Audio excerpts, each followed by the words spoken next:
Yo, what's going on, guys? Today, I'll be showing you the top 5 best decks for the new meta in Clash Royale.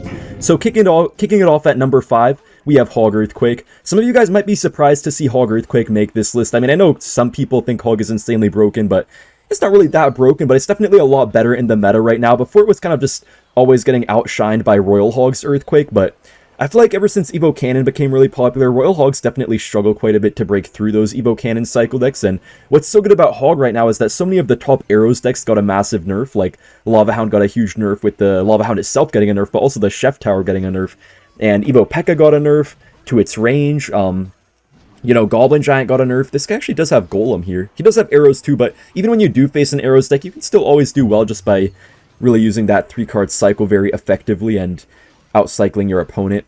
Hopefully we are able to defend well right here.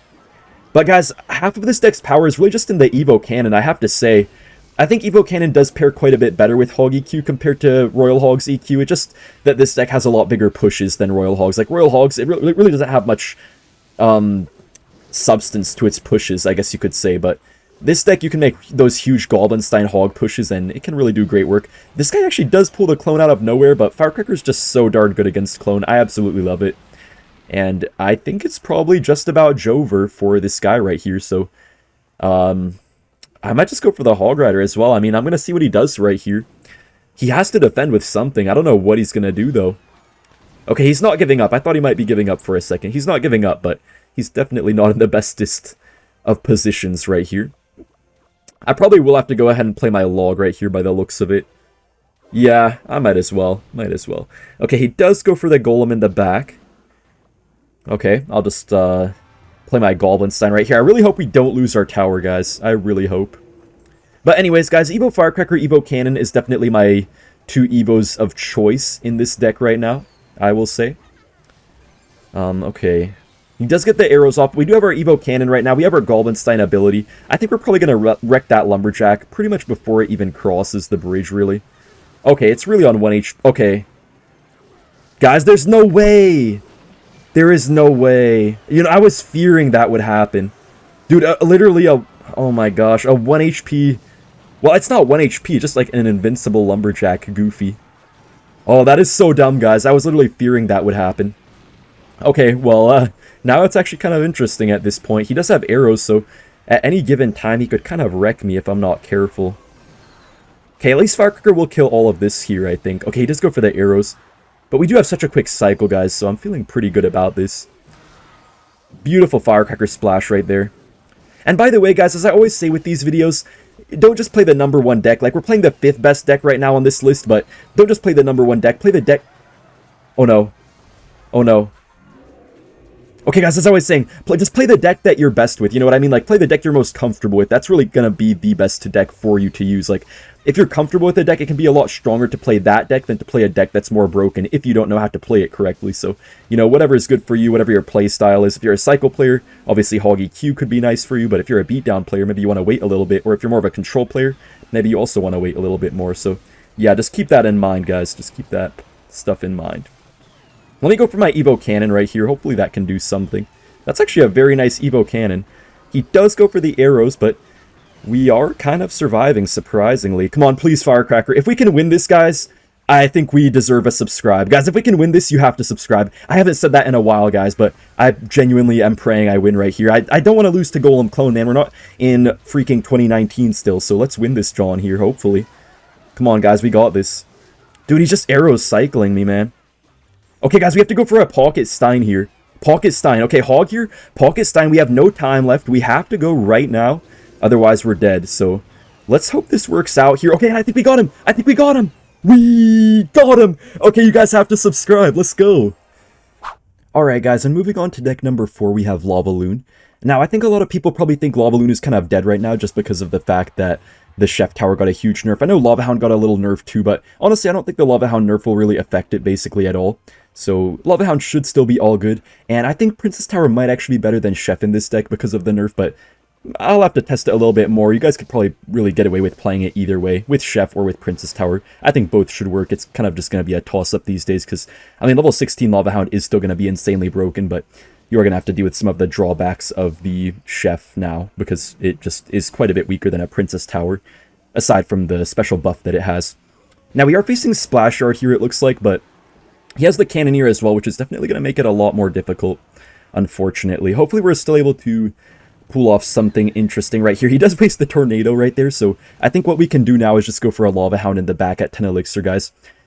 You know, I think people always think Lava Hound is a no-skill deck where you can just Lava anytime you want, and that is kind of true, but I feel like it does definitely take some practice to get, you know, into momentum with. There are some lower skill decks for you guys to play if you want to play a no-skill deck. Lava Hound is one of the options for sure, but yeah, you kind of have to just feel the momentum of the game a lot with Lava Hound. I feel like that's the main piece of skill that Lava Hound does take. Like, maybe it's not a high skill deck really, but the piece of skill that it does take is just to figure out the tempo of the match and how you want to play based on that tempo. I feel like that's what's important with Lava Hound, because sometimes people just go for like the dumbest Lava Hounds ever, and Lava Hound without the proper support just does absolutely nothing. So yeah, it's important to feel the game out, kind of.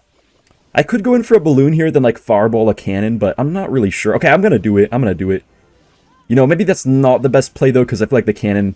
Yeah, I could fireball here, but the cannon wouldn't die since I don't have my zap, actually. But I think it's not the end of the world. At least he's going to tornado still. He will get his king up, but I don't really feel like that's going to affect us that much. I mean, it's not going to target our Lava Hounds. It's only really going to affect our balloons, so we could probably work with this here. And guys, you know, with Lava Hound, you don't always instantly take their tower first place. Sometimes you do have to play it more patiently and play it more like a chip match rather than, you know, trying to be all aggressive all at once. I don't really want to play too much into the same lane at this point. I just want to make sure that he doesn't get some crazy poison value. So I'm going to balloon this side. Skeleton Dragon... Ain't no way that actually pushed it to the cannon. Man, Skeleton Dragons worked against me right there. But beautiful Fireball, which does kind of make up for stuff. We get an Evo Zap off. Look at the right side. Guys, I feel like double lane pressure is really, really underrated with Lava Hound these days. Like, people don't really realize that sometimes Lava Hound can be an amazing double lane pressure deck. Like, if you go for a Balloon Valkyrie one side and a Lava Hound Inferno Dragon the other side, you can get a lot of value and really put your opponent in a very awkward spot. Because if I went all same lane here, all he would have to do is just, you know, Baby Dragon, Ice Wizard, Tornado, Poison everything. But because we made that smart play, we actually do win the game here. And I'm pretty sure Zap should actually take this. Exactly enough damage. Wow. Picture perfect.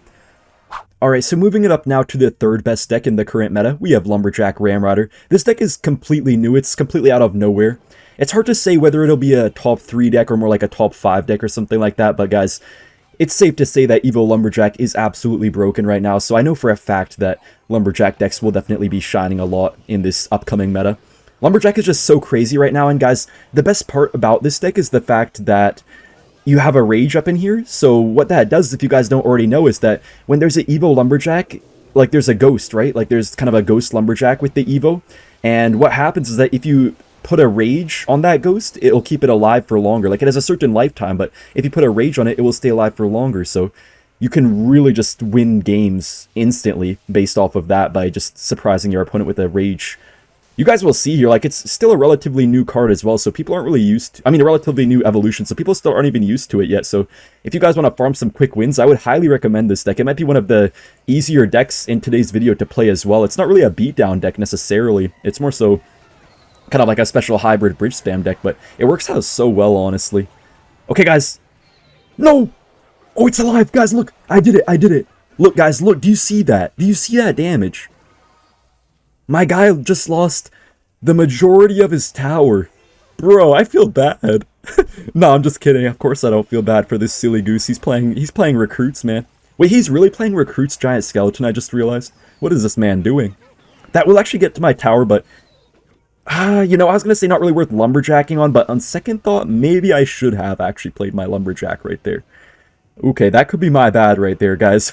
We could call that my bad, but hey, we're going to get our king up at least. And we're still up in damage. I don't know why this man has a random Goblin Hut, but Goblin Hut is actually not that bad when you have Cannoneer, I feel like, because with Cannoneer, it is able to counter the Ram Rider really well. Like, I feel like when you have Princess Tower, it just doesn't really put the damage out there to kill Ram Riders and stuff, but with Cannoneer, he's still able to kill my Rams pretty easily, I feel like. But hey, we're doing pretty good so far. I think I'll just kind of block up this lane with the Goblin Stein. The other side is probably going to die too. Yeah, the left side is already clear, basically. Okay, guys, so we're going to have a push of a lifetime to defend right now. And by the way, guys, you can also play Rune Giant over the Goblin Stein if you want to, but I feel like Goblin Stein is really good. I prefer Goblin Stein just because you get a lot more defensive capability with that, so I do prefer Goblinstein personally, but if you guys do want to try Rune Giant, feel free to do that as well. We're going to need a really nice Evo Lumberjack here. I'm going to make sure this Ghost goes kind of crazy. The double Rage actually does do some great work there. At this point, all we really want is to basically get a Magic Archer lineup, or really any bit of chip damage. If I have to, I will go ahead and Fireball Cycle as well. You know, I think I just go for that Ram Rider right here, and if he goes for Zappies, we have Fireball. The Goblin Brawler is also making its way to the tower. I mean, the Goblin Monster, and that is a very dominant win. Now guys, moving on to the second best deck in the game right now, we have Splashyard. This deck has been taking the meta by absolute storm. I mean, I feel like it's just been getting better and better as the months have been going by. We have the Cannoneer up in here. There's a few different variations of this deck you guys can actually run, but I think this one is probably the most solid one out there. And, you know, there's a really common misconception in my opinion that Splashyard is really hard to play. I don't think so, guys. All you need is a little bit of patience. If you have a little bit of patience to not spam your graveyards too aggressively in some matchups, that's literally all you need. And, you know, people say defense might be hard. It really is not that hard with this deck. You just have so many options, so many strong cards like Cannon, Ice Mage. You know, even Baby Dragon is actually pretty solid on defense now after the buff it got. So it's not as hard to play as you think, guys. I recommend you give this deck a try even if you were kind of staying away from it in the past. I would recommend you guys give this deck a look, man. It's actually so good right now. It's debatably even the #1 deck right now. It's hard to decide whether this deck is the best or the deck that we have coming up next, but we have a pretty crazy deck coming up next, so you guys will have to see that. Unfortunately, these Firecrackers are actually being pretty pesky for us here. This guy also has the Magic Archer, man. This guy just has basically the ultimate cheese deck to just get damage on our towers without even having to really cross the bridge too much. But anyways, he does have Duchess too, so you can see we can't really go for the graveyards early. All you need is just patience, though, because now that it's almost going to be double Elixir, now we can start to just go kind of absolutely crazy here. Pretty soon, that is. So I'm kind of just going to chill for right now. I might get my Barbarrel set up kind of low. There's no point to play it at the bridge because the tower would just kind of kill it quickly. And by the way, guys, another thing that's really good in this deck is the Evo Cannon. Evo Cannon was actually kind of originally starting to get used in this deck, and then it sort of just ended up in all of these other decks too afterwards. But yeah, this deck works so well with the Evo Cannon. It really helps you kill stuff like Firecrackers when you're facing Hog EQ, for example. It's just an excellent card to have in this deck. We do take some Mega Knight damage, and didn't really get any graveyard damage right there, unfortunately, but we still will take that, I guess. I mean, not really too bad for us right here, in my opinion. Alright. He does go for that Fireball. It's going to be kind of hard to build up a great push here, because he just has constant spamming that we have to deal with, so it's not easy, but I'm just going to... Oh, nice! We actually accidentally blocked the Firecracker there. Or maybe that was on purpose, actually. Guys, maybe that was on purpose. Who knows, right? Okay, Mega Knight's kind of going back here. The Duchess is kind of out of ammo, so this is really where we start to shine a little bit once he gets low on ammo. Look at the Baby Dragon splash right there, somehow hitting the tower twice. I don't even know how that's legally possible in the state of California, where I'm from. Alright, I'm going to go for the Barbarrel here on this. We have multiple answers for everything too, guys. The defense really is not as hard as you might think, man. Like, you have Barbarrel for the Goblin Barrels, you have Tornado. For splash damage, you have Baby Dragon, you have Ice Wiz 2, and yeah, the Cannoneer will just help you wreck these beatdown decks so much too that people sometimes struggle with when you're playing Splashyard. Alright, this will be kind of interesting to defend right here. The Evo Mega Knight is always a little bit of a hassle. Sometimes people do play Goblinstein in this deck over the Baby Dragon, and that definitely does help in these sort of matchups, but we can hopefully still make this work here, even with the deck we have, the variation we have, I feel like. Let's just go for this right here. Hopefully that Goblin Barrel doesn't get too much damage. But honestly, Cannoneer is really just saving me right here, because otherwise that Mega Knight probably would have done a lot more than it actually did right there. I am going to go ahead and Graveyard here. He's probably going to Mega Knight. Yeah, of course he would. But we do have our Poison here. I'm just going to Poison the Cannon. A little bit aggressive, but you could kind of afford to do that sometimes because the defense is so strong of this deck. We just go for a Knight here, and we counter that entire Mega Knight for the cheap cost of 3 Elixir. But guys, it is still kind of a close game. Okay, I kind of have to Evo Cannon here, I feel like. That's the first time an Evo Cannon ever missed on me like that, guys. I do not appreciate that out of the Evo Cannon, if I'm being honest here. I'm gonna go for this right here. Hopefully that Mega Knight does in fact die. I think it should. Yeah, okay. Man, this is a close game, dude. I'm just waiting for these annoying Magic Archers to keep on getting spammed at the bridge. I don't know if our Graveyard will really get much damage here, but, you know, as long as we get a couple Skelly ticks, we can pretty much Poison Cycle. Yeah, that looks to be Poison Cycle range pretty easily. Yeah, wow, that was honestly a pretty easy win there against Mega Knight. Alright guys, and now for the number 1 deck in the game right now, we have Miner Magic Archer with the Goblinstein. It's really just a Miner control deck, kind of the modern day B-Rad deck if you will. And guys, the other decks on this list, they're probably all correct or very close to being correct, but this deck is guaranteed correct because the number 1 player last season literally did use this deck to finish number 1. Muhammad Light, he did use this deck the entire end season, and he finished number 1 with it, so this deck does have evidence to back it up as well.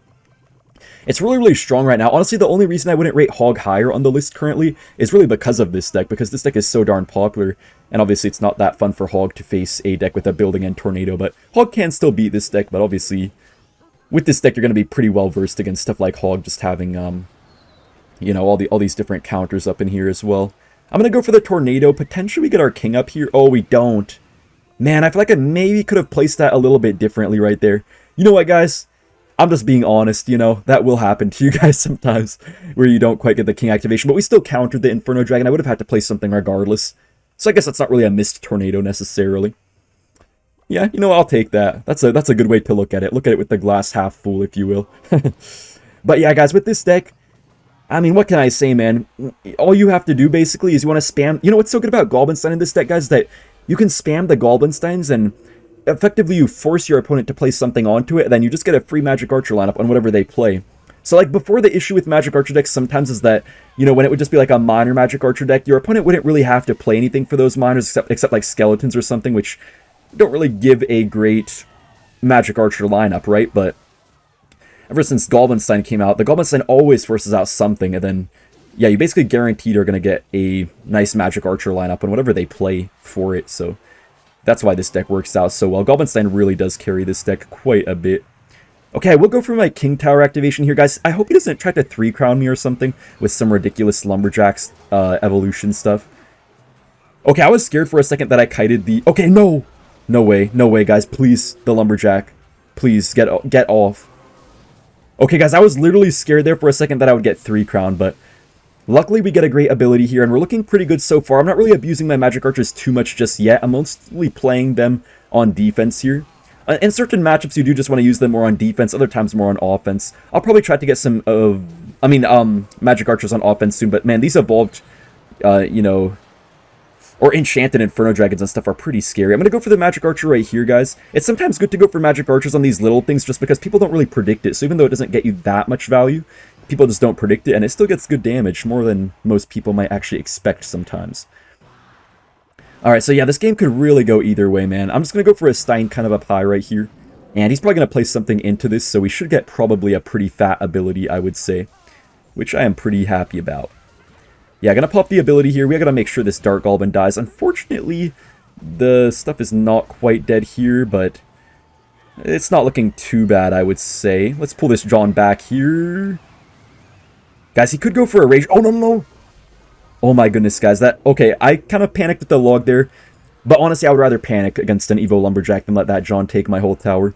You guys have to be so careful against Evo Lumberjack, man. If they have a rage in their deck like this guy especially, dude. We do actually get that on the tower there for just a little bit of damage. I'm going to get my Evo Ice Spirit off. We have to be really careful of this Inferno Dragon, though, but everything looks like it will die right here. I'm just going to miner the front at this point. Potentially getting us a little bit of damage right here. Kind of random to see a Dark Goblin in his deck, honestly. Okay, I kind of wanted to Magic Archer, but I'm just going to defend instead. We could potentially even kite this Lumberjack around just a little bit. Okay, man. This guy needs to chill. This guy does, in fact, need to chill right here. Oh, do we kill the... Yeah, we kill the Dark Goblin. Guys, Evo Cannon is so broken, man. There's so many factors in this deck that make it really strong, but Evo Cannon is definitely one of the main ones. Obviously, Goblinstein. Even Evo Ice Spirit's not bad in this deck, despite the nerf that it got. Alright, let's keep on cycling our miners here, because his tower is very low ammo, so it's not really going to do too much, actually, for him. We also do have plenty of resets in this deck to counter stuff like Ram Riders, which is actually pretty helpful here. Yeah, I think we're chilling. He does end up going for that Fireball, but just having our King Tower up, we're able to so easily get these nice lineups. Magic Archer is actually on the tower right there, at least for a little bit. Yeah, and I think we just take it here with the time, honestly. I mean, yeah, this guy really can't do anything. All we have to do is Evo Cannon, kill the Dark Goblin, and that is a very nice win with the best deck in the game. Bye.